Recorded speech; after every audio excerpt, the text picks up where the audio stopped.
built of local limestone. The main internal building was in the northwestern corner of the fortress. The Quran tells us of a city with lofty buildings, which the excavation surely revealed.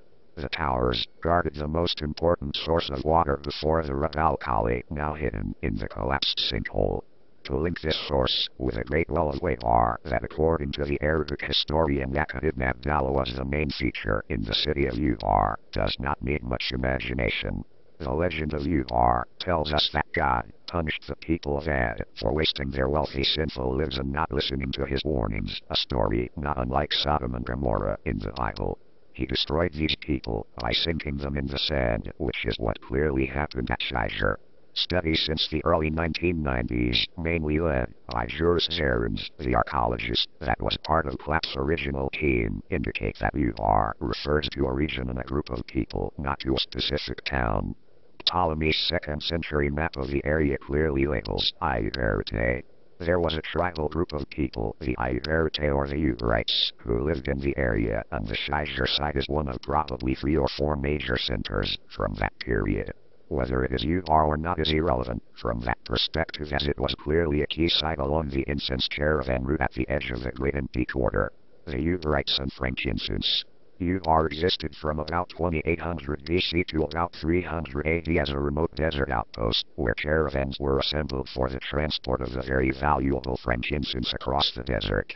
Old Sumerian texts refer to aromatic incense as early as 5000 BC, and the cuneiform term for frankincense first occurs in 2350 BC.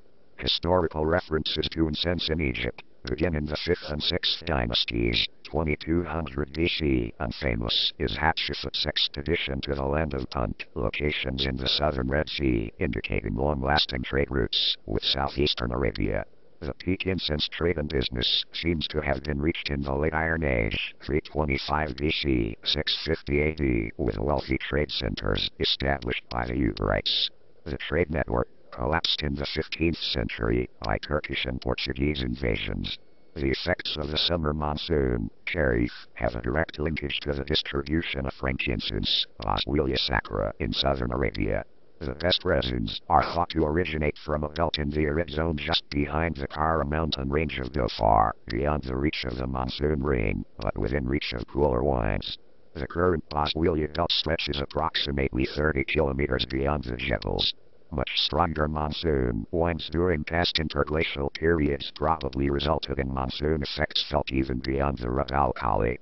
The trade in these valuable aromatics was probably fully in place already by the middle of the 3rd millennium BC, Neolithic, when climatic conditions in the Nahe were better and frankincense may have been easier and more widespread in the region.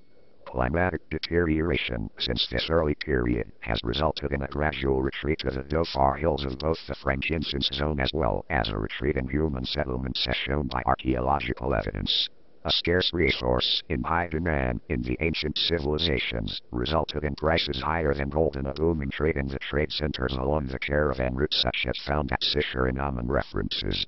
Thomas v. 1932, Arabia Felix, Across the Empty Quarter of Arabia, Scribner Zarins J. 2001.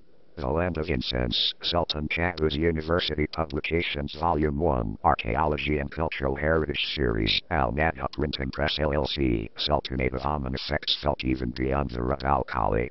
The trade in these valuable aromatics was probably fully in place already by the middle of the 3rd millennium BC, Neolithic, when climatic conditions in the Nahe were better and frankincense may have been easier and more widespread in the region.